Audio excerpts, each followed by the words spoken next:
Bonsoir à tous, ravi de vous retrouver pour un nouveau numéro de Punchline. Au sommaire ce soir, cette nouvelle journée de mobilisation contre l'élargissement du pass sanitaire et de l'obligation vaccinale pour 75 professions. Si globalement ces manifestations se sont déroulées dans le calme sur l'ensemble du territoire, celle lancée à Paris par des gilets jaunes a été marquée par une parenthèse de tension non loin des Champs-Élysées. Des policiers ont été attaqués et ont dû répliquer par des jets de gaz lacrymogène. Ce mouvement de contestation apparu il y a plus de 2 ans dans notre pays est-il en train de renaître de ses cendres? Après taxe carbone, le pass sanitaire sera-t-il le nouvel élément déclencheur d'une contestation plus large, dépassant la simple question de notre politique sanitaire? Je poserai la question dans un instant à mes invités. Avec moi justement sur ce plateau, j'accueille William Tay, président du think tank Le Millénaire. Bonsoir à vous. Bonsoir. Ludovic Toro, médecin UDI de Coubron en Seine-Saint-Denis. Aurélien Véron également sur ce plateau, conseiller de Paris, porte-parole du groupe Changer Paris, et François Ouzillot, maire d'hiver droite de Vernon et conseiller régional de Normandie. Comme je le disais dans mon sommaire, 2e samedi de mobilisation nationale contre le pass sanitaire et la vaccination obligatoire pour certaines professions. Il y a eu des manifestations qui se sont organisées un peu partout sur l'ensemble du territoire. Nous sommes au cœur d'une de ces manifestations qui a été organisée en plein cœur de la capitale. C'est ici que l'on vous retrouve. Valentine Leboeuf, vous êtes en compagnie de Soisy Goulier. Où êtes-vous précisément et que se passe-t-il autour de vous ? Bonjour Florian, alors je suis au Trocadéro et ici les manifestants commencent à se disperser, mais il y a encore du monde. Certains sont venus de loin pour se joindre aux Parisiens. Ils ont chanté la Marseillaise à plusieurs reprises et crié le mot liberté. Les mots qu'on a beaucoup entendus ici d'ailleurs sont ceux de dictature sanitaire et de tyrannie. Tous ont protesté contre la vaccination obligatoire, la vaccination tout court ou encore le pass sanitaire. Alors ce rassemblement était à l'initiative de Florian Philippot. Il s'est d'ailleurs exprimé et a mis en garde les manifestants contre un gouvernement qu'il qualifie de liberticide. Il accuse Emmanuel Macron de diviser les Français et a appelé à boycotter les mesures sanitaires. Alors ici au Trocadéro, il n'y a pas eu de débordement. Je rappelle que la manifestation dure depuis plus de 3 heures. Merci à vous. J'ai une toute petite dernière question, Valentine. Vous avez parlé de contestation vis-à-vis de l'élargissement du périmètre du pass sanitaire, de contestation vis-à-vis de l'obligation vaccinale. Est-ce que l'ensemble des manifestants qui étaient présents à cette manifestation du Trocadéro manifestaient contre le pass sanitaire et tous contre la vaccination obligatoire ? Alors il y avait un peu de tout. On a croisé des manifestants qui étaient contre la vaccination, d'autres contre la vaccination tout court et d'autres encore contre le pass sanitaire. En tout cas, ils étaient tous d'accord sur une chose, c'est que le gouvernement les prive, selon eux, de liberté. Et s'ils se sont rassemblés, du coup, ici aujourd'hui, c'est vraiment pour demander cette liberté. Et ils ont aussi demandé à Emmanuel Macron de démissionner. Merci beaucoup à vous. Merci également à Soisy Goulier qui vous accompagne. François Ouzillot, est-ce que vous craignez la coagulation des mécontentements dans notre pays ? Ça reste à voir et à observer dans les semaines qui viennent. Je ne pense pas pour l'instant, mais il faut distinguer 2 choses. Déjà, dans les rangs de ces manifestants, nous avons des personnes qui sont juste sceptiques sur la vaccination, qui ont besoin d'un peu plus de pédagogie, de communication, d'information. Le chauffeur qui m'accompagnait ici n'a rien d'un radical.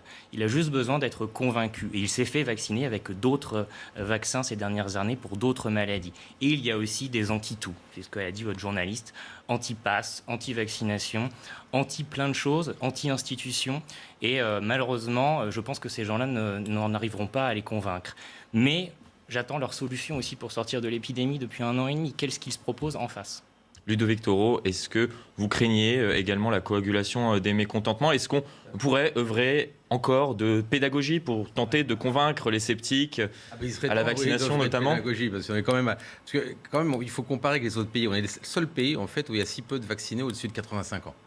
Avec donc il y a un problème. En Espagne, en Irlande, c'est 100%. Oui, c'est ça que je veux vous dire. Et les autres, c'est 95 et nous, on est à 78. Donc il y a eu quand même un problème de communication. On n'est pas si différents de nos voisins du Nord et du Sud. Je veux bien que le peuple français soit... Mais là, il y a trop de différences, d'accord ? Maintenant, c'est vrai que ça fait...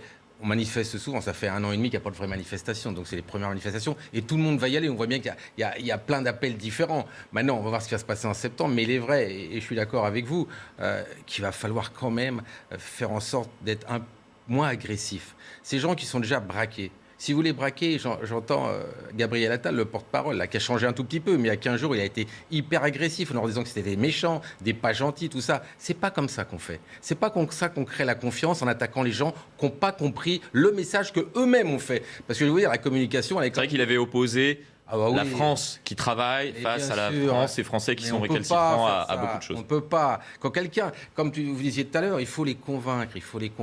Mais j'ai quand même fait un petit calcul parce que on a les chiffres. Hein. En gros, si vous voulez, je l'ai fait hier. Aujourd'hui, c'est les plus de 50 ans à 98% qui décèdent de la Covid. Dans une pandémie, ce qui est important, c'est les décès. C'est pas les contaminés. Aujourd'hui, il faut toucher les plus de 50 ans, qui représentent 98%, et il reste 4,9 millions personnes à toucher. C'est eux qu'il faut aller chercher. En fait, c'est un constat d'échec. Comme on n'a pas réussi à toucher ceux qui risquent de décéder, on va chercher les autres. Il aurait fallu toucher ceux qui peuvent décéder, comme d'autres pays l'ont fait, puisqu'ils arrivent à 100%. Et ça, je vois rien. Je vois rien là-dessus. William Tay, on se trompe de cible actuellement ? Oui, je suis d'accord. Pour revenir juste sur la question de la manifestation, ça regroupe plusieurs catégories. Il y a une partie, ce sont les anti-vax. Le cœur de la manifestation, ce sont des anti-passes, surtout contre le pass sanitaire. La troisième catégorie, ce sont des gilets jaunes. Et la quatrième catégorie, c'est plutôt des manifestants contre le pouvoir, et surtout contre le gouvernement, mais plus généralement contre les institutions et de défiance contre toutes les élites. Médias, politiques, financiers, etc., quasiment tout. Donc en fait, la difficulté... On verra dans un instant que le profil de ces personnes est très hétérogène. Et en fait, il est très proche de la sociologie qu'on avait lors des Gilets jaunes. Ce qu'on peut voir, c'est que les manifestants viennent principalement du Sud-Est. C'est là où il y a une fracture vaccinale, avec trois principales fractures. Une fracture entre le Nord-Ouest et le Sud-Est. Une deuxième fracture entre les métropoles plutôt riches et les communes rurales plutôt pauvres. Et puis une troisième fracture entre les périphéries et les zones plutôt urbaines. Et puis sur la question, moi, je pense que vous avez tout à fait raison. Le gouvernement en fait, a raison sur son objectif, mais s'est trompé de méthode. Le premier point, c'est qu'ils ont changé de stratégie. Au départ, on se concentrait sur un seul cas, c'est le nombre d'admissions dans les hôpitaux. Aujourd'hui, on se concentre sur le nombre de cas, en fait. Et la difficulté, c'est que aussi parce qu'on a compris que le nombre de cas allait se traduire dans 2-3 semaines avec un nombre important d'admissions à l'hôpital. On n'est pas encore sûr. C'est un pari que fait Emmanuel Macron.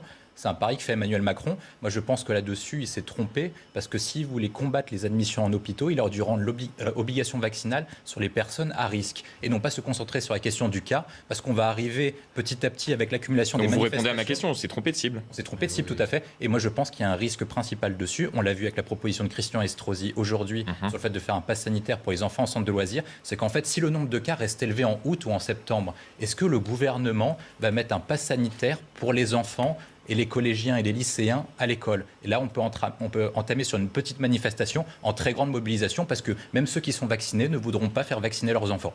Aurélien Véron. Dans ces populations, vous parlez de 4 catégories. Moi, je vois globalement une population qui est défiante vis-à-vis de la science. Ça, c'est très inquiétant parce qu'on est le pays d'Europe qui a le plus de monde qui craint la science, qui se défie de la science, qui ne croit pas ce que les scientifiques avancent. Et ça, c'est inquiétant pour le pays parce que ça date d'il y a longtemps. Je pense qu'il y a eu une tolérance des gouvernements successifs pour cette population un peu écologiste, un peu sceptique de tout ce qui est scientifique.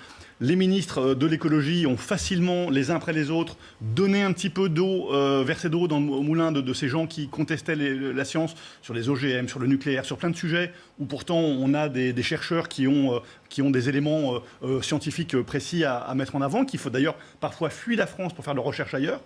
Et puis il y a une deuxième catégorie de population qui associe le vaccin à un référendum. Mais moi, j'aimerais bien pouvoir voter contre le Covid. J'aimerais bien pouvoir m'abstenir et pas être... Mais le Covid, il ne choisit pas qui vote pour le Covid ou pas. Le gouvernement n'a rien à voir avec le Covid. Donc, quand je vois des gens qui contestent le pass sanitaire et la stratégie du gouvernement parce que c'est Emmanuel Macron, on peut ne pas aimer Emmanuel Macron, mais le sujet n'est pas Macron lui-même. Le sujet n'est pas de savoir si tel député les a insultés ou si le Premier ministre Castex prend des mauvaises décisions. Le sujet, c'est qu'on a un virus et que le monde entier est confronté au même virus. J'aimerais que ces Français regardent ce que font d'autres pays dans le monde, parce qu'il n'y a pas que la France. En Australie, on reconfine.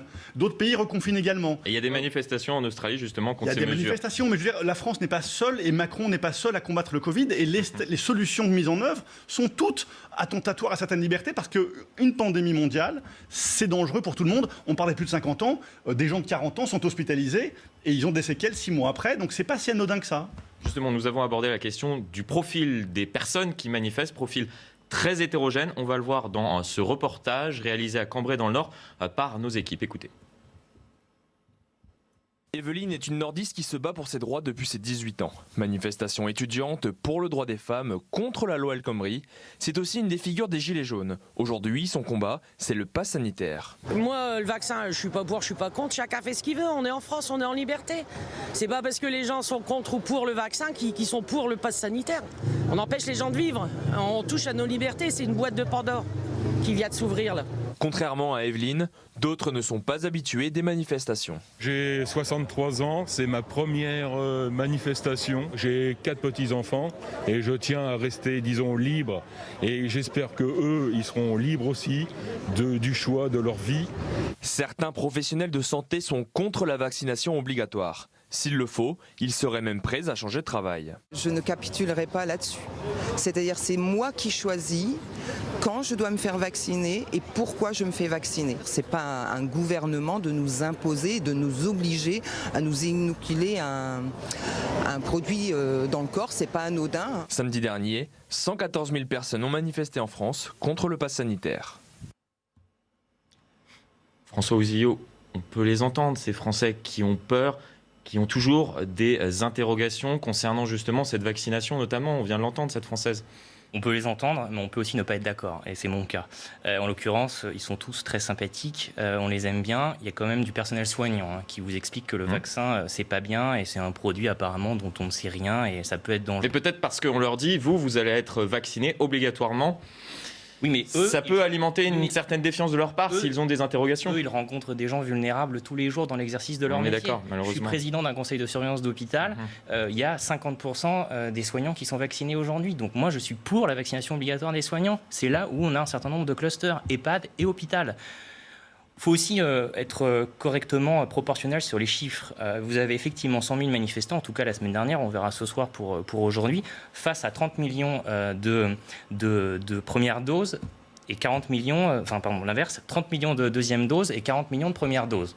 Bon, manifestement, quand même, les chiffres sont en faveur des décisions qui ont été prises par le gouvernement. Emmanuel Macron fait une allocution le 12 juillet. Vous avez 5 millions de rendez-vous dans les heures qui suivent et dans les jours qui suivent. Donc, manifestement, ça fonctionne, la communication et la pédagogie. Après, moi, j'ai pas envie d'être empêché d'aller au restaurant, au musée ou au cinéma à cause de ces gens-là. Relativisons un peu, ils ont été se faire vacciner parce qu'ils voulaient passer de bonnes vacances. C'est pas parce que M. Macron les a convaincus. Attention à ce qu'on dit. Maintenant, sur les soignants, je suis d'accord avec vous. Et d'ailleurs, le taux est beaucoup plus élevé. Mais je rappelle à cette soignante qu'elle est obligée de se faire vacciner contre l'hépatite B, alors que vous n'êtes pas obligé de le faire, d'accord ? Donc, il est certain qu'on ne peut pas mettre en péril un patient qui vient souvent, qui est fragile, et lui donner le virus. C'est totalement impossible.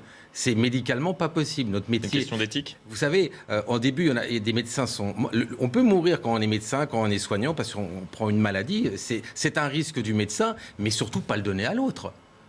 On peut pas porter ça. Oui, les soignants prennent des risques quand ils se font vacciner pour l'hépatite B, comme vous le faites pas. Voilà. Mais là, de dire que M. Macron, parce qu'il a dit ça, non. Tout le monde a été se faire vacciner. Et moi, les gens viennent, mes patients, c'est parce qu'ils veulent passer tranquille et continuer à vivre. Mais c'est pas hélas, je dis bien hélas, c'est pas la compréhension de l'innocuité du vaccin qui a poussé les gens à se faire vacciner. William T, vous partagez ce qui vient d'être dit par Ludovic Toro ?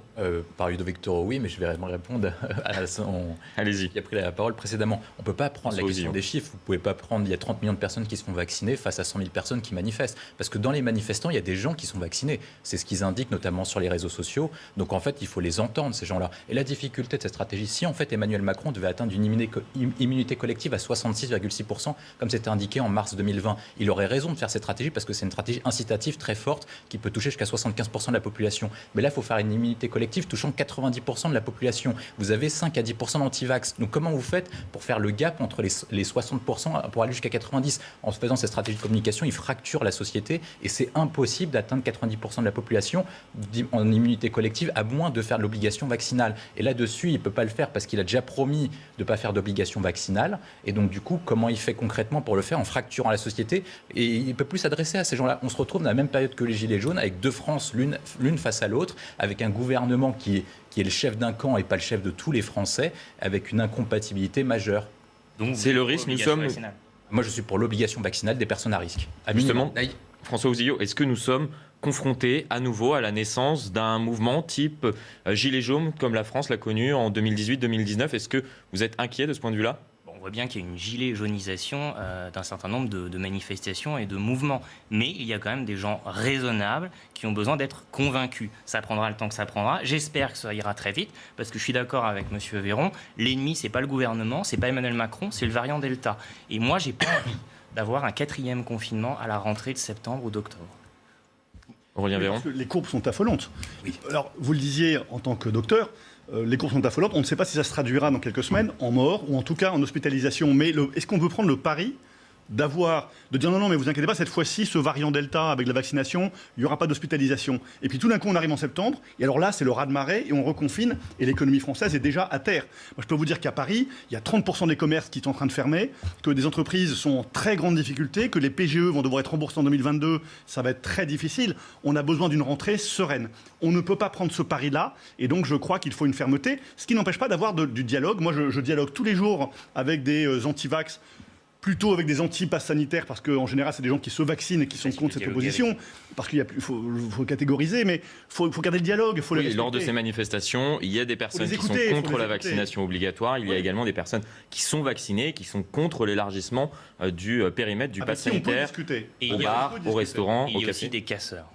Et il y a aussi, malheureusement, qui agressent aussi des journalistes. Des casseurs qui agressent des journalistes. On l'a vu il y a 2 jours, et nous condamnons encore ce qui s'est passé vis-à-vis, bien évidemment, de nos confrères de BFM TV. On va écouter Véronique Guillotin qui partage également ce qui vient d'être dit sur ce plateau. Elle est sénatrice de Meurthe-et-Moselle et vice-présidente de la Commission des affaires sociales. Écoutez. Nous en sommes toujours à débattre de l'efficacité et de la sécurité de la vaccination. Bien sûr, il faut écouter ceux qui doutent, les sceptiques, les réticents. Il faut dialoguer avec eux, faire preuve de pédagogie, leur redire que toutes les phases de test et les procédures d'autorisation sont respectées, que la pharmacovigilance assure une surveillance continuelle des éventuels effets secondaires. Le soin, malgré tout, reste basé sur la confiance et la médecine sur des faits scientifiques qu'on ne peut balayer sur la base de supputations sans fondement. François Ouzilleau, il faut commencer par cela. Les convaincre, répondre à leurs interrogations. Pourquoi, je posais déjà la question hier soir à mes invités, pourquoi le président de la République ou le Premier ministre n'a pas pris le temps, lors d'un 20h ou lors d'un 13h, de répondre aux 10 interrogations que se posent ces Français qui hésitent, qui sont sceptiques vis-à-vis de la vaccination, de l'élargissement du pass sanitaire, de toutes les conséquences que cela peut entraîner. Ça fait quand même 1 an et demi qu'on vit avec le Covid-19.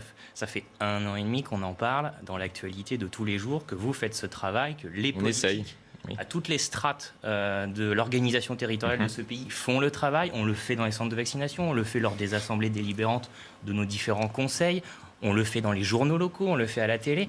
Je crois que les gens sont quand même relativement une capacité à s'informer, à être éclairés sur ce qu'il se passe. Mais la science fait qu'on en apprend tous les jours sur ce virus. Le variant Delta, personne ne l'a vu venir. C'est pour ça qu'il faut accélérer la vaccination. Mais avant d'aller peut-être sur une vaccination obligatoire, et là, qu'est-ce qu'on aurait dit du président de la République s'il avait... On aurait refait le débat la semaine prochaine et il y a eu 5 fois plus de monde dans la rue. Non, mais des personnes à risque. William T. Les personnes à risque, c'est tout à fait normal qu'ils se fassent vacciner. Les gens manifestent aujourd'hui parce qu'ils ne comprennent pas l'extension du pass sanitaire. Est-ce qu'ils ont manifesté contre l'établissement du pass sanitaire dans les théâtres, les opéras ou dans les stades? Non. Ils sont manifestés parce qu'on a mis le pass sanitaire dans les terrasses des restaurants alors qu'il n'y a pas de cluster à l'extérieur. Ils ne comprennent pas pourquoi on a étendu le pass sanitaire. Et ensuite, après, pour répondre sur votre question, actuellement, cette population, en fait, est mixte. Et surtout, elle est défiante vis-à-vis du pouvoir et vis-à-vis de l'ensemble des élites, que ce soit politiques, médiatiques, etc.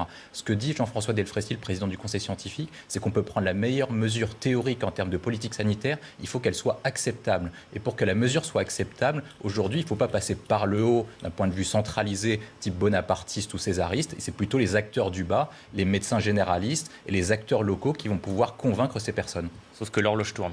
Alors, oui, l'horloge tourne, mais j'ai quand même une petite critique à faire, c'est que ce variant Delta est sur notre territoire depuis 3 mois.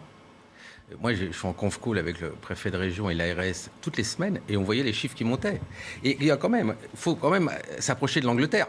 C'est-à-dire, moi, j'ai les courbes, j'ai sorti les courbes. Ça, c'est la courbe qu'il y a eu en Angleterre. Montrer un tout petit peu plus haut. Pour en fait, on a exactement la même courbe. On aurait dû voir ce qui se passait en Angleterre, comme on a fait la 2e vague, d'accord? C'est-à-dire qu'on est pareil qu'eux, il y a le même, sauf qu'ils sont 20% plus vaccinés que nous. C'est la différence. Et là, vous voyez, on est en train d'entamer la courbe de l'Angleterre. Qu'on ne me dise pas qu'on ne pouvait pas anticiper.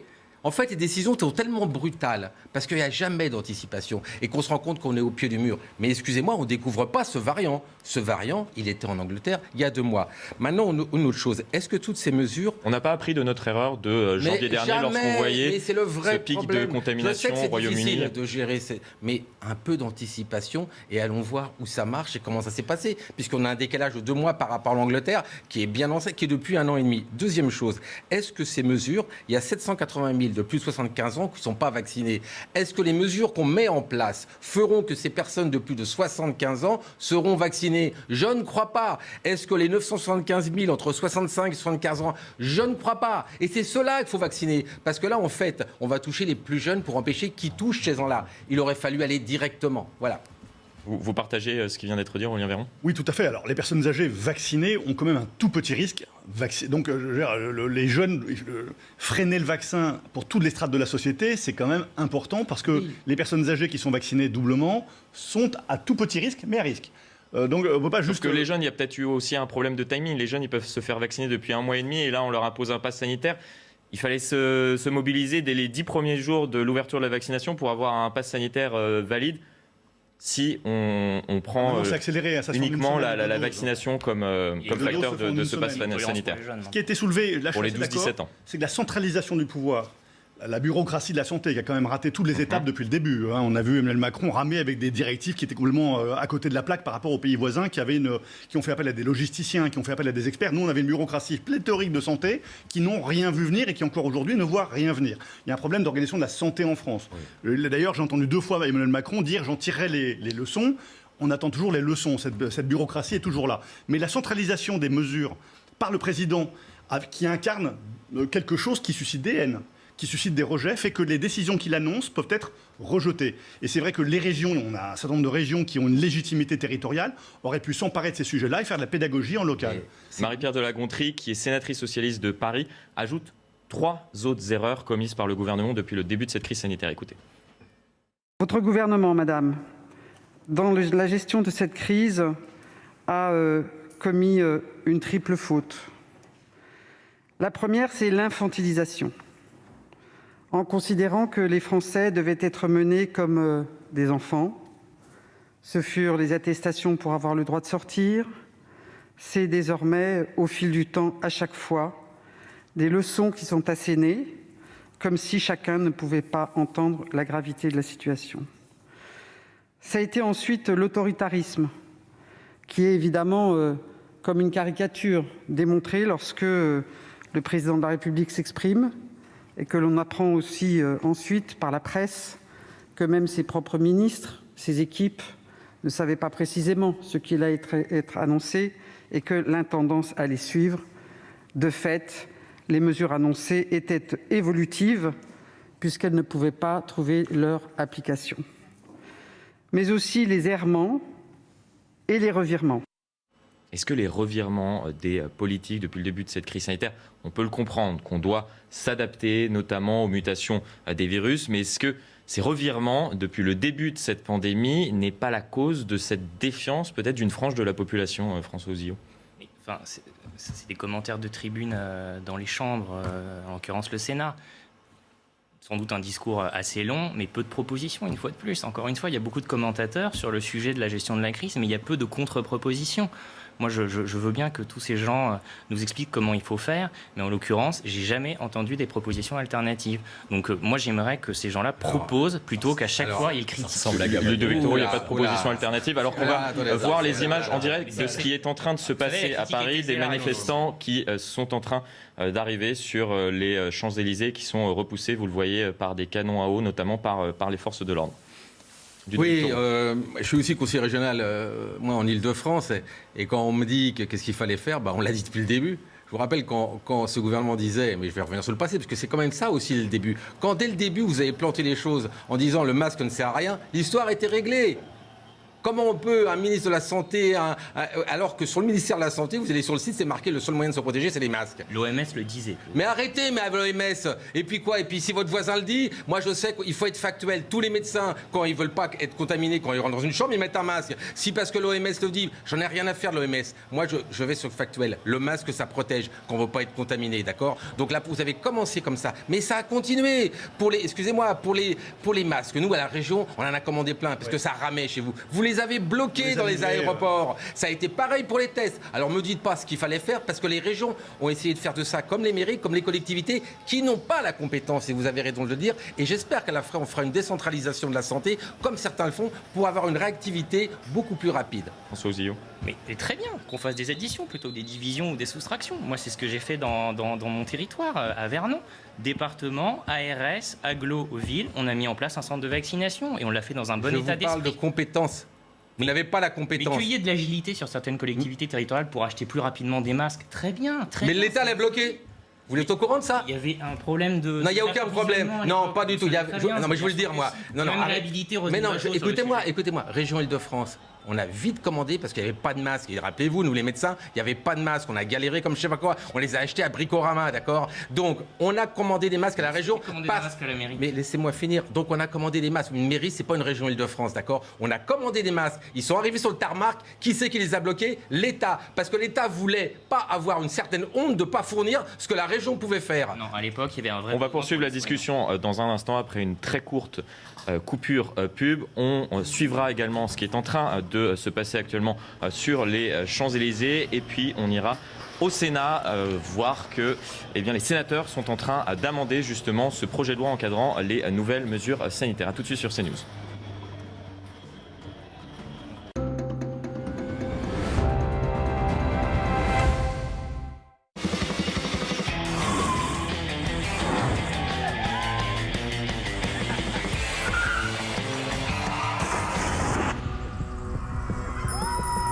Choupa Choups, c'est Forever Fun.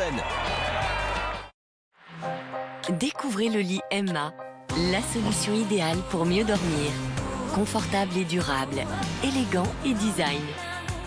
Essayez-le pendant 100 nuits, livraison et retour gratuit. Commandez-le en ligne dès maintenant sur emma.fr. Dormez mieux, dormez heureux, emma.fr. Et pendant les soldes, profitez jusqu'à 50% de réduction. Donna, c'est ma salade plaisir. Le plein de fraîcheur, du bon poulet rôti français, c'est ma pause gourmande. Donna, le plein de vie. Savez-vous pourquoi Coltou est le numéro 1 des rubans de fixation? Coltou est une colle en ruban double face ultra puissante qui colle tous les matériaux. Ce ruban de colle renforcé d'une structure armée unique fixe immédiatement et résiste aux charges lourdes. Coltou fixe tout dans tous les cas. Alors moi, ce matin, ça a commencé cette nuit, vers 4h. Doudou perdu, biberon, berceuse pour lui, insomnie pour moi. Tiens, si j'allais voir mes mails. Scroll, rescroll, je me rendors à 7h. Le réveil sonne à 7h15, puis à 7h20, puis à 7h30. Panique, rebiberon, petit-déj, on s'habille, on sort, on revient à cause du doudou, puis excuse nulle à la crèche, après je prends ma voiture. Tiens, c'est marrant, plein de gens ont eu la même idée. J'aurais bien besoin d'une pause McCafé, moi. Le matin, soufflez avec un café viennois et un duo de macarons.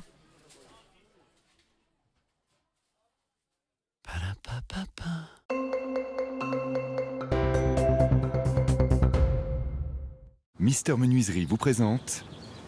Non. Et si. Non. Bah si. Et oui, en plus des portails, Mister Menuiserie fait aussi des fenêtres, des porte-fenêtres et des pergolas. Profitez-en, en ce moment, c'est les soldes. Mister Menuiserie, meilleure chaîne de magasins de l'année 2021. Et si avec Orcamride, il était possible de lire une page entière? Chapitre 11, le voyage. Je décidai de prendre... Ou n'importe quel texte imprimé. Nous sommes ravis de vous convier. Sur tout type de support. Chien perdu. En appuyant simplement sur un bouton. Recette de ratatouille. En cas de déficience visuelle et de troubles de la lecture. Orcamride. Disponible chez les opticiens partenaires ou au 0800 903 921. Il manque d'étincelles à votre temps libre? Il y a une meilleure solution. Lightning Link, l'app de jeu social gratuite pleine de récompenses électrisantes. Des missions quotidiennes excitantes, des récompenses et des jackpots incroyables. Rechargez votre plaisir. Recevez 10 millions de pièces virtuelles en bonus de bienvenue. Et téléchargez Lightning Link maintenant gratuitement.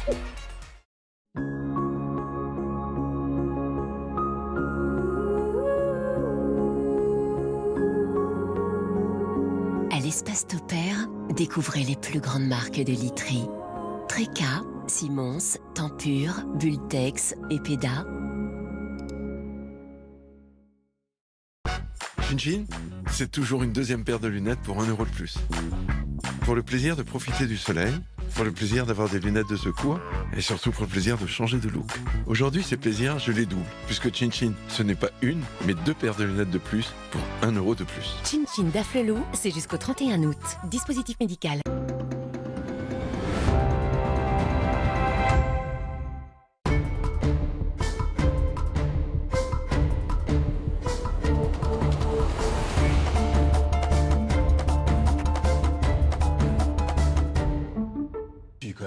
De retour sur le plateau de Punchline. Regardez ces images en direct. La situation qui est en train de se tendre en fin de journée sur les Champs-Élysées. Des manifestants s'en sont pris à des véhicules banalisés avec des jets de projectiles, des coups de pied à l'égard notamment des forces de l'ordre. On l'a vu à l'instant, quelques manifestants qui ont été interpellés. Comme vous pouvez le voir sur ces images en direct, la situation semble pour le moment être sous contrôle. On rappelle que la plupart des manifestations qui ont été organisées sur l'ensemble du territoire se sont déroulées dans le calme. Des manifestations contre notamment l'élargissement du périmètre du pass sanitaire et l'obligation vaccinale pour 75 professions. Justement, le projet de loi encadrant ces nouvelles dispositions sanitaires est actuellement étudié par les sénateurs qui ont voté contre l'utilisation de ce pass il y a quelques minutes pour les mineurs de 12 à 17 ans. Sénat qui a également voté contre l'utilisation de ce pass pour les terrasses et repoussé au 15 septembre la demande du pass pour les salariés des établissements concernés. On va rejoindre Gauthier Lebret. Vous êtes en direct justement du Palais du Luxembourg avec Olivier Gangloff. Gauthier, vous suivez les débats au Sénat pour CNews. Les sénateurs, les Républicains sont en train d'amender, on l'a compris, largement le texte voté hier à l'Assemblée nationale. Absolument, Florian, les sénateurs LR qui sont en train de modifier de plus en plus le texte voté à l'Assemblée. Ils ont voté, vous l'avez dit, contre le pass sanitaire dans les centres commerciaux, contre le licenciement des salariés sans pass sanitaire. Et il y a moins d'une heure, ils ont même voté contre le pass pour les 12-17 ans, mais aussi contre son application sur les terrasses de restaurants, contre l'avis même de leur propre président de groupe Bruno Retailleau. Ils sont allés donc encore plus loin que prévu. Et enfin, les sénateurs LR ont même décalé l'entrée en vigueur du pass au 15 septembre. Je vous rappelle que le gouvernement veut le mettre en place le 1er août.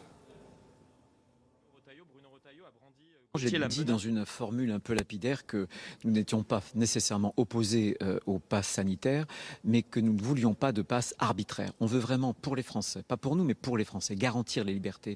On veut une meilleure proportionnalité, une meilleure justice. Et donc, on a fait des propositions qu'on a votées avec des amendements. Il est clair que si le gouvernement ne veut pas de compromis, eh bien, il n'y aura pas de compromis et nous ne voterons pas le texte au final. Donc, je dis au gouvernement que pour l'intérêt supérieur du pays, je pense que sur des choses qui concernent la santé, qui concernent nos libertés, le gouvernement et sa majorité ne sont pas seuls. Ils doivent essayer de tenter de rechercher le consensus politique le plus large possible. Merci à vous Gauthier Lebret, merci également à Olivier Gangloff qui vous accompagne. On vient de l'entendre, Bruno Retailleau qui brandit la menace d'un désaccord entre sénateurs et députés si ces derniers veulent rayer le travail effectué en ce moment par les parlementaires de la Chambre haute. On va continuer de vous mettre ces images qui nous proviennent notamment des Champs-Élysées sur ces tensions en fin de manifestation donc contre le pass sanitaire et notamment l'obligation vaccinale pour 75 professions. Le risque, François Ouzillot, on vient de l'entendre grâce à Gauthier Lebret, c'est que le projet de loi ne puisse pas être adopté d'ici la fin de semaine. J'espère que les sénateurs feront preuve de responsabilité, puisque pendant que ça se discute au Sénat, le taux d'incidence sans doute augmentera. Et moi, j'espère qu'on va trouver une solution. J'espère que les sénateurs vont être raisonnables. En tout cas, je suis vraiment consterné par les images que je vois. C'est vraiment lamentable. Ça faisait 3 ans qu'on n'avait pas vu ça. Manifestement, on est quand même dans un état de droit et avec des libertés, puisqu'on peut manifester, et même avec des manifestations qui se passent très mal, et de nouveau avec des forces de sécurité qui vont être à l'œuvre alors qu'ils ont bien d'autres choses à faire. Ludovic Toro, ainsi, il faut rappeler que, bien évidemment, la plupart des manifestations qui ont été couvertes par des journalistes tout au long de la journée se sont déroulées dans le calme. Alors, première chose, c'est vrai que des choses aussi importantes, ça ne se règle pas en 24 heures, d'accord ? C'est une chose certaine. Donc, aller très très vite, on aurait peut-être pu commencer il y a 3 mois, comme j'ai dit préalablement, quand ce variant progressait dans notre pays. On n'a rien fait, et là, en 48 heures, on veut qu'à la fois députés et sénateurs s'est plié. En fait, quoi ? Dire tout simplement, oui, monsieur le Président, vous avez raison et tout est bon. Le problème qui se pose, vous ne pouvez pas encore faire... Vous faites le discours de monsieur Attal, vous dites, attention, vous n'êtes pas gentil si vous discutez. Mais les sénateurs ont le droit de discuter. Sinon, ça sert à quoi un Sénat ? Ils ne le font pas contre... Alors, vous êtes en train de dire, peut-être, d'ailleurs, vous l'avez dit, que quelque part, ces sénateurs, s'ils venaient pas à valider ce qu'a dit l'Assemblée nationale, seraient des gens qui contribueraient quelque part à la progression. Non. J'espère qu'ils trouveront un point d'accord très vite. Mais moi, ce que j'espère, c'est pour que... la santé publique. Vous savez l'importance de deux chambres comme ça, c'est pouvoir... Parce que ça représente le peuple, l'Assemblée nationale, et le Sénat, ça représente les élus. Donc, si vous voulez, il faut à un moment... J'ai fait un peu de droit, je suis au courant. Non, mais c'est pas pour vous donner ça, c'est parce qu'il y a des gens qui nous écoutent et qui font pas tous du droit comme vous, d'accord ? Tout ce que je veux vous dire par là, c'est que tout simplement, il faut parler, il faut que ces gens, Assemblée et Sénat, puissent se contredire. C'est le but du Sénat. C'est quand ils voient quelque chose de pas bien, ils vont pas dire amen à tout ce que dit l'Assemblée nationale. Donc maintenant, je dis que faire tout ça en 48 heures, alors qu'on avait 3 mois pour le préparer, c'est pas comme ça qu'on gère. Aurélien Véron, on peut comprendre que les parlementaires souhaitent conserver justement le pouvoir qui est leur de contrôle de l'action de l'exécutif. Absolument, c'est leur rôle, c'est leur mandat. C'est leur rôle. D'abord, moi, il y a une course contre la montre indéniablement, mais on est tous d'accord là-dessus. J'ai très bien entendu l'argument de nombreux contestataires qui disent qu'on les prévient 15 jours avant les vacances, leur départ du 1er août, que tout d'un coup, leurs vacances sont annulées. Je crois que si on veut que la mesure passe, malgré la course contre la montre, il faut un moment un peu de souplesse et comprendre qu'il y a des priorités aussi pour les Français. Alors je suis d'accord que les vacances comme priorité en pleine pandémie, on peut relativiser, mais on sort de 18 mois de dépression générale, de crise, de jeunes qui sont parfois en grande dépression. Il y a un moment, il faut laisser vivre les gens et on ne peut pas les prendre 15 jours avant, les faucher comme ça, d'une manière trop sèche. Je crois que le Sénat fait une œuvre de bon sens. Ils arriveront à un accord, mais laissons les gens respirer le mois d'août. Je rappelle que l'année dernière, les cités balnéaires ont fait respecter parfaitement les distances sanitaires, les masques, et la vague n'a pas commencé avant octobre. Il y a eu un gros travail de l'ensemble des professionnels. Donc c'est en septembre que la vague a commencé à prendre, donc c'est à la rentrée que le virus a circulé. Faisons confiance aux villes, faisons confiance aux cités balnéaires, et le virus, attendons la rentrée pour mettre en œuvre ces mesures très restrictives. Vous partagez ce qui vient d'être dit ? Bien sûr. Le Sénat, en fait, et ce qui se pose en fait fondamentalement pendant cette crise, et c'est la question qui est posée avec l'application du discours d'Emmanuel Macron du 12 juillet, c'est la question du choix de modèle. Soit on privilégie l'efficacité en se disant ce qui compte, c'est les résultats. Et donc, du coup, pourquoi est-ce qu'Emmanuel Macron ne met pas l'obligation vaccinale à toute la population ? Si on se base uniquement sur l'efficacité, ce serait ça, la mesure la plus efficace. Soit on reste une démocratie libérale et on ne copie pas les modèles type la Chine et les autres pays, et donc on respecte le cadre démocratique. Et donc, il est tout à fait normal, dans un cadre démocratique, que le Sénat analyse les mesures du gouvernement pour limiter la portée. On se souvient notamment que le Sénat était en pointe sur l'affaire Benalla, alors que l'Assemblée nationale, sous le contrôle de la Yael Braun-Pivet, n'a strictement rien fait. Et donc le Sénat a montré son utilité. Il faut laisser les sénateurs travailler sur ce texte qui est important parce qu'il peut remettre en cause des libertés fondamentales, et notamment parce qu'il permet de contrebalancer, de poser une vision en fait au gouvernement. Parce qu'actuellement, Emmanuel Macron, avec la prolongation de l'état d'urgence sanitaire, a quasiment tous les pouvoirs constitutionnels. Et donc il est tout à fait normal que le Sénat contrôle l'application du pouvoir par Emmanuel Macron. Justement, cela permet d'enrichir le texte, on vient de le dire, de déplacer aussi parfois le curseur qui a été placé un peu loin. On en a beaucoup discuté sur ce plateau concernant la proportionnalité des sanctions qui pourraient être opérées à l'encontre notamment des directeurs d'établissements qui sont concernés par l'élargissement de ce pass sanitaire. Écoutez à ce sujet Patrick Kanner, le président du groupe socialiste au Sénat. Elles sont totalement irréalistes, disproportionnées. Enfin, je pense que là, le gouvernement marche sur la tête. Nous, ce que nous allons proposer, c'est des sanctions administratives, notamment pour des restaurateurs qui ne feraient pas peut-être leur travail. Mais vous voyez, au travers de ces questions, on voit bien que le pass sanitaire sera très compliqué à mettre en œuvre. François Ozillot, ce pass sanitaire, il va être compliqué à mettre en œuvre dans les restaurants, dans les cafés, dans les bars ? Alors déjà, ne me faites pas dire ce que je n'ai pas dit. Discussion, oui. Enrichissement, oui. Blocage, non. C'est exactement ce que j'ai dit sur le travail législatif. Lorsqu'on entend les sénateurs, ils ne veulent pas bloquer le texte. Ils veulent l'enrichir et ils espèrent que tout le travail qu'ils ont fait... Les sénateurs de blocage quand même, parce qu'on n'est pas d'accord avec vous. Non, mais vous vous rendez compte de ce que vous dites ? Je l'espère et je le souhaite. Mais les sénateurs ont le droit de discuter, ont le droit de voir ce que dit l'Assemblée, mais ils ne font pas du blocage. Comment ils espèrent juste que tout ce qu'ils ont décidé ne va pas être pareil, vous qui êtes élus, que nos sénateurs vont bloquer. C'est quoi ce terme? Il n'y a jamais eu de blocage dans Mais c'est pas du blocage, c'est de la discussion et de l'échange. Alors parce qu'ils sont pas d'accord avec l'Assemblée, ils bloquent. Mais excusez-moi, refaites alors tout. Il n'y a plus de Sénat, il n'y a plus qu'une Assemblée nationale et qu'une Chambre. Pas tous en même temps. William T. Le Sénat se concentre sur 3 points fondamentaux. Le T'as premier, raison. c'est la question de la possibilité de licenciement. En fait, pour non Et on va en parler. C'est une question vaccination très importante, fondamentale, parce qu'actuellement, la question du licenciement est protégée par la préambule de la Constitution de 1946. Donc il y aura une saisie du Conseil constitutionnel. Le deuxième point, c'est l'extension du pass sanitaire. On me l'a posé sur la question des terrasses. Il n'y en a eu aucun cluster depuis 1 an et demi à l'extérieur. Donc pourquoi est-ce qu'on met une obligation du pass sanitaire sur les terrasses? Le troisième point, c'est comment ils ont voté contre. Oui, c'est même la généralisation en fait, du tout dispositif. Et c'est normal qu'en fait le Sénat se concentre dessus. On ne peut pas parler de blocage. C'est dans une démocratie tout à fait, tout à fait normale. Et puis lorsqu'on prend la position par exemple de Bruno Retailleau, qui contrôle le groupe principal majoritaire au Sénat, dit qu'il est plutôt pour le pass sanitaire, mais qui souhaite l'enrichir ou l'amender. Et qui est candidat à une élection. Justement, sur le licenciement potentiellement des salariés qui n'auraient pas en leur possession un pass sanitaire valide, on va écouter Roger Carucci, qui est sénateur Les Républicains des Hauts-de-Seine. Quand vous dites on va licencier tous ceux qui ne seront pas vaccinés, qui n'auront pas un pass sanitaire. Bon, à un moment, ça va, quoi.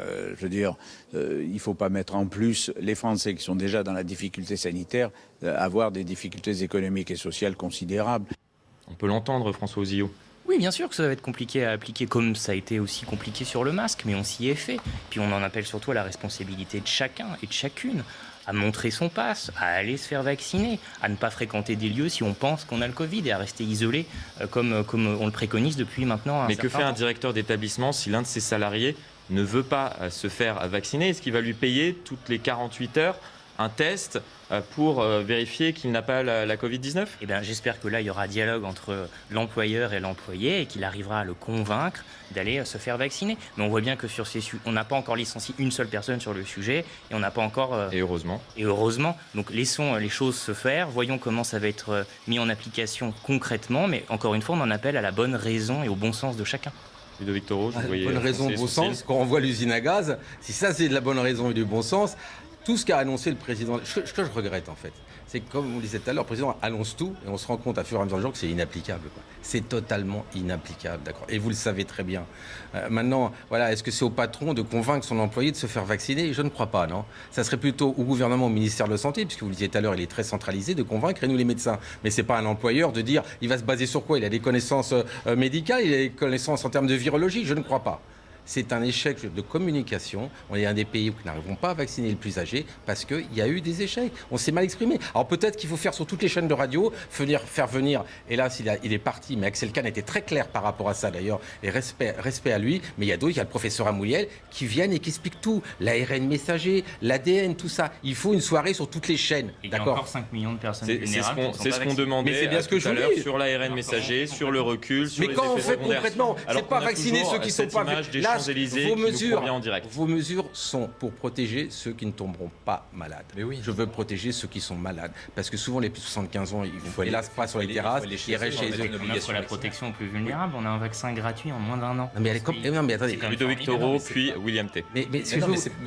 Non, vas-y. Non, mais en fait, le discours du 10 juillet vise à maximiser la population sur la question de l'immunité collective. Mais ça ne vise pas spécifiquement les personnes vulnérables. Ce qu'il faut aller faire, c'est poser vulnérables. Oui, Et après, mais il en manque 5 millions actuellement. Il y a un premier point, c'est la question éventuellement de l'obligation. Est-ce qu'il faut mettre en place l'obligation vaccinale pour les personnes âgées? Deuxième point, c'est faciliter en fait la vaccination pour eux, notamment en allant chez eux, en les aidant à se faire vacciner, en faisant quasiment du cas par cas. Parce que ce sont des personnes, on leur dit qu'il faut aller sur Doctolib, mais quelqu'un qui a plus de 85 ans, est-ce qu'il a une facilité à aller sur Doctolib? Il y a plusieurs difficultés en tout cas sur la question. Il y a plusieurs dispositifs qui ont également été mis en place par l'assurance maladie pour les appeler, les contacter, leur envoyer des courriers. Il faut leur faciliter la tâche. Ensuite, sur la question du gouvernement, je pense que le gouvernement a multiplié des erreurs, même si depuis janvier, il y a eu du mieux, notamment lorsqu'il a refusé de confiner à partir de janvier, malgré sous la pression médicale. Par contre, là, ils font une erreur qui est fondamentale, c'est se concentrer sur le nombre de cas dans un premier temps, plutôt que sur le nombre d'admissions. Si on se concentre sur le nombre d'admissions, il faut se concentrer sur les personnes les plus fragiles et non pas sur la population. Alors que là, il veut atteindre l'immunité collective en septembre, en touchant 90% de la population, avec les manifestations, avec les anti-vax, c'est une mauvaise stratégie qui conduira à une fracturation de la société en deux. Mais justement, en lançant le pass sanitaire dès maintenant avec une obligation de le présenter. Non, mais là, on le voit bien. Vous avez expliqué qu'il fallait convaincre les salariés des établissements concernés par l'élargissement du pass sanitaire d'aller se faire vacciner. Est-ce que le défi aujourd'hui du gouvernement n'est pas de convaincre, plutôt de convaincre ces salariés, de convaincre ces 5 millions de personnes, on en parle depuis tout à l'heure sur ce plateau, qui ne sont toujours pas vaccinées et qui sont des personnes à risque de faire des formes graves de la Covid-19. Et puis il y a un point, j'ai juste un point dessus, les manifestants pensent, comme dans d'autres pays, qu'ils vont réussir à faire reculer le gouvernement sur la question du pass sanitaire. C'est ce que disent les manifestants. Ils pensent qu'ils vont faire reculer le gouvernement. Donc en fait, ce n'est pas une question d'incitation. Il y a une partie de la population qui était plutôt réceptive parce qu'ils se disaient qu'ils avaient une restriction éventuelle de liberté s'ils ne se faisaient pas vacciner à cause du pass sanitaire. Vous avez environ 35 à 40% de la population qui s'opposera au pass sanitaire quoi qu'il arrive. Et donc du coup, c'est impossible d'atteindre 90% d'immunité collective d'ici septembre. Matériellement, c'est impossible. Donc vaccination obligatoire. Vaccination obligatoire. Donc des personnes à risque. Donc des personnes à risque. Donc si vaccination obligatoire il y a, ça veut dire qu'à un moment donné, il y a des gens qui n'arrivera jamais à convaincre et que c'est par l'obligation qu'on les emmènera sur les lignes de vaccination. Sur l'obligation, à minima, il faut faire les personnes à risque dans un premier temps. Comme ça, on lutte contre la surcharge des hôpitaux. Oui, mais justement, on l'anticipe, la surcharge des hôpitaux, en faisant ce qu'on fait maintenant. Le fait de laisser l'employeur licencier son salarié, donc ça veut dire contrôler, faire une intrusion dans leur dossier de santé, s'assurer qu'ils n'ont pas menti, ensuite les licencier sur un fait sanitaire, ça fait de l'employeur... ça donne à l'employeur un rôle qui pour moi est assez effrayant et je pense que beaucoup d'employeurs n'ont aucune envie de jouer ce rôle-là. Le management des équipes, la motivation, la vie sociale en pleine crise, on vit une crise économique terrible. Rajouter ça à la charge morale de l'employeur et pourrir les relations entre les partenaires sociaux. Notamment qu'il s'agit d'établissements qui ont fait énormément d'efforts depuis le début de cette crise sanitaire pour s'adapter justement aux mesures sanitaires décidées par le gouvernement. C'est pas leur rôle. Je suis élu, j'ai donc des agents publics sous mes responsabilités. Je pense que dès les prochains jours, dès la rentrée, dès que les règles seront mises en application, si les sénateurs ne bloquent pas dans le week-end, je mettrai en place un dialogue social pour expliquer les choses, pour être dans la pédagogie, ce que je fais déjà. Les grandes boîtes font un dialogue social. Nous avons des mails en interne dans les entreprises qui recommandent. Soit on dialogue pas assez, soit on dialogue Les entreprises font venir des personnels soignants pour vacciner sur les sites de l'entreprise. Ça, l'incitation de l'employeur, elle est partout pareil. Les employeurs ont intérêt à ce que leurs salariés se vaccinent.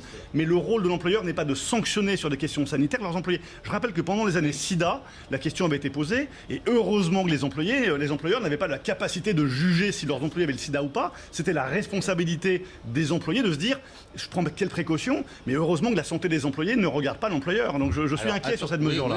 Ludovic Toro sur cette question. Le constitutionnel va voir tout ça. Parce que je vous donne un exemple.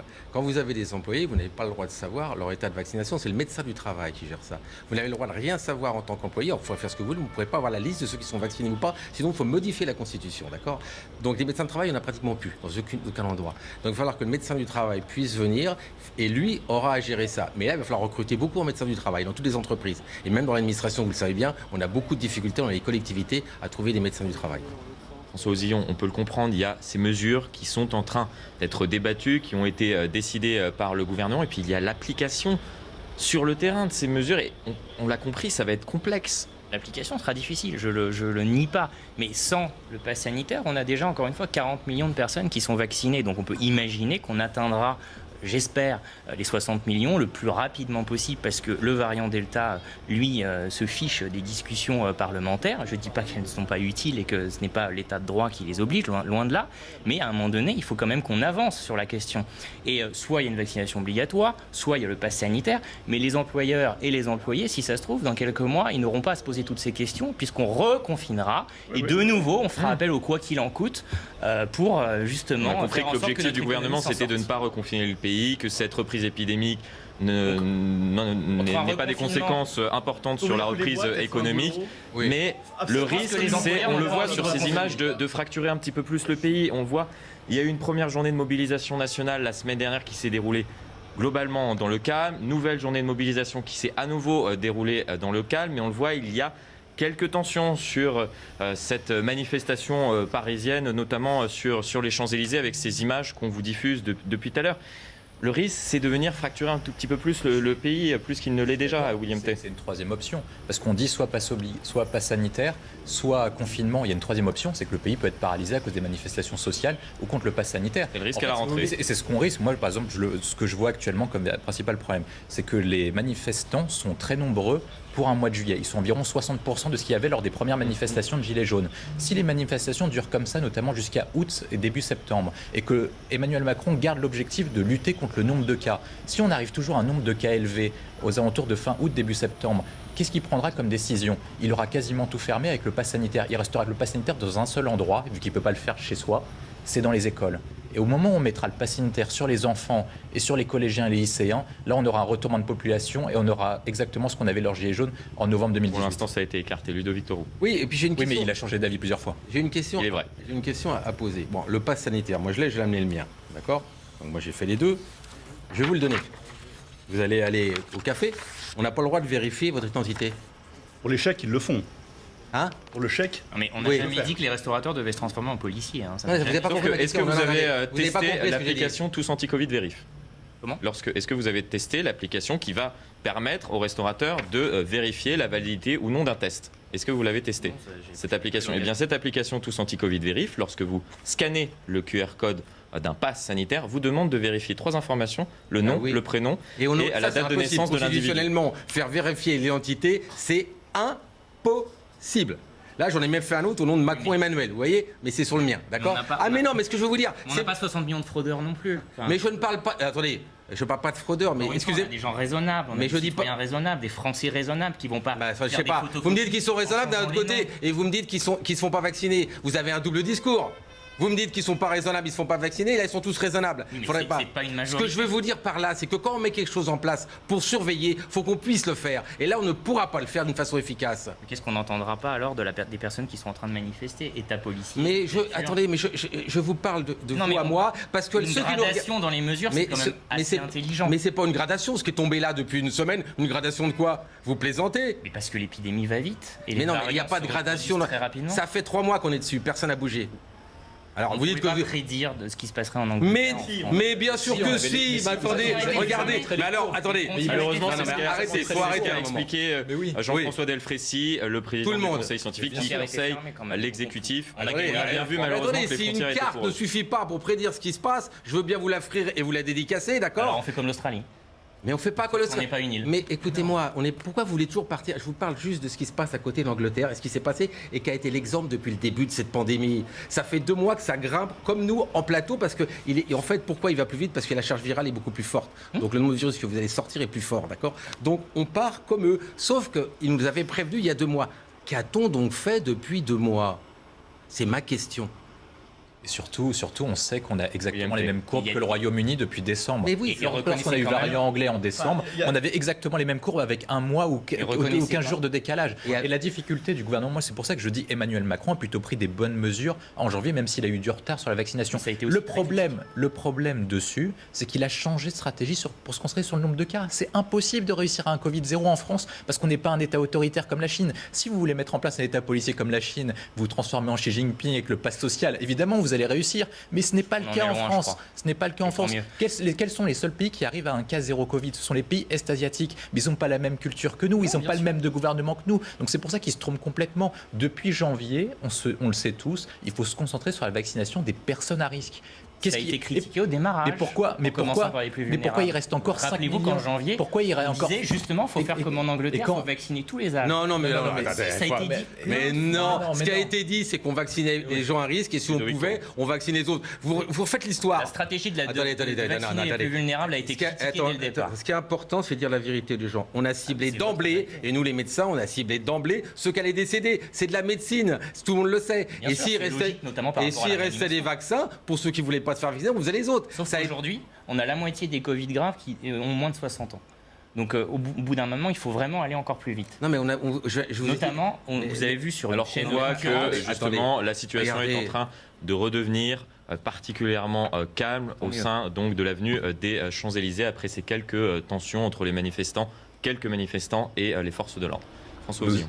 Non, mais vous avez des zones, par exemple, c'est ce qu'a montré Le Monde dans sa une d'aujourd'hui sur les questions des fractures vaccinales. Vous avez des zones où il y a environ 50% de la population de plus de 75 ans qui n'est pas vaccinée, notamment dans la question du Sud-Est, etc. Pourquoi est-ce qu'Emmanuel Macron ne se concentre pas principalement dessus, plutôt que de se concentrer sur les 12-18 ans qui n'ont aucune chance de mourir du virus? Oui, ils n'ont aucune chance mais de ils mourir. contaminent énormément et ils se regroupent très facilement. Je le vois très bien dans ma commune, il y a des regroupements de jeunes très régulièrement, hélas, dans des appartements, dans des maisons. Après, on va faire un bisou. Après, on va faire un bisou à la grand-mère. Et là, ça crée une catastrophe. Mais depuis un an et demi, les gens font attention. Il n'y a pas de regroupement de gens de 14 ans avec des gens de 80 ans. Si les gens faisaient attention, on ne devrait pas faire reconfinement sur déconfinement sur reconfinement. On a compris que c'était globalement les Français, depuis le début de cette crise sanitaire, on ne peut pas leur reprocher de respecter quasiment l'intégralité des mesures, même si parfois on ne peut pas être parfait, malheureusement. C'est pour ça qu'il ne faut pas donner trop d'écho à cette minorité agissante, puisque la majorité silencieuse, elle, bien évidemment, mais justement, on parlait des mesures qui peuvent fracturer un petit peu plus la société française. Bien évidemment, je vous rejoins, il y a eu 40 millions de personnes qui ont pris des rendez-vous pour se faire vacciner, qui sont vaccinées dans notre pays. Il y a eu des millions de personnes qui ont pris rendez-vous ces derniers jours. Mais dans la rue, aujourd'hui, le ministère de l'Intérieur vient de communiquer les derniers chiffres dont nous disposons. Il y a eu près de 161 000 personnes qui ont manifesté aujourd'hui, dont 11 000 personnes dans la capitale. C'est 50 000 de plus que la semaine dernière. La fracture, elle est là, elle est présente. Oui, mais comme il y a eu les gilets jaunes qui ont commencé à un petit chiffre et qui ont augmenté avec le temps. J'espère que ça ne va pas continuer comme cela. J'espère que les gens vont devenir raisonnables. On parle beaucoup de la balance bénéfice-risque concernant la vaccination, justement. Est-ce que là, dans l'instauration des nouvelles mesures sanitaires, la balance bénéfice-risque... On ne va pas revenir en arrière non plus parce qu'on a 150 000 personnes dans la rue sur tout le pays. Ce serait ridicule, ce serait grotesque et ce serait dangereux. Mais on ne peut pas les marginaliser non plus. Le risque, c'est 500 000 à la rentrée. Oui. Donc, on est en train de voir... de même que la courbe du Covid monte, on a une courbe de manifestants qui monte. Donc on a un variant de manifestants qui peut être extrême. Il y a plusieurs irréductibles et donc au gouvernement de communiquer aux uns, à ceux qui sont les plus ouverts au pass sanitaire. Oui, mais chaque fois, le 15 juillet, pour le premier débats comme le nôtre, arrêtez de communiquer en permanence à la dernière minute. À longueur de journée. Le premier confinement était annoncé 3 jours avant le confinement. C'est-à-dire que chaque fois, le gouvernement qui sait ce qui se passe, qui a la leçon de ce qui se passe autour de nous dans les pays européens, prend la décision au pied du mur et prend tout le monde de court. Il faut anticiper et permettre aux Français de s'adapter et de s'organiser. Oui. Là, il y a plusieurs populations. Il n'est pas question, je veux dire, que Paris ne survivra pas à une 3e vague de gilets jaunes. Paris ne se remettra pas du chaos qu'on a connu fin 2018. Donc il faut que le gouvernement fasse son rôle de négociation et de discussion et de respect de ceux qui manifestent. Et il faut ensuite que la tolérance zéro s'applique cette fois-ci. C'est-à-dire que les manifestants, oui, mais s'il y a de la casse, ça ne sera pas toléré que le ministre de l'Intérieur ne fasse pas son boulot et que les responsables qui appellent à la manifestation ne soient pas solidaires de ce qui se passe. Parce que dans les manifestations, il y a des responsables. Toute manifestation est organisée. Il y a des organisateurs identifiés qui doivent payer de ce qui se passe dans les manifs. Malheureusement, pas tout. Merci beaucoup, merci à vous quatre. On va continuer de suivre sur ce qui est en train de se passer sur les Champs-Élysées et on va revenir sur l'ensemble des débats qui ont eu lieu et qui continuent au Sénat justement concernant ce projet de loi qui est en train d'être débattu encadrant l'instauration des nouvelles mesures sanitaires pour tenter de lutter contre cette catastrophe.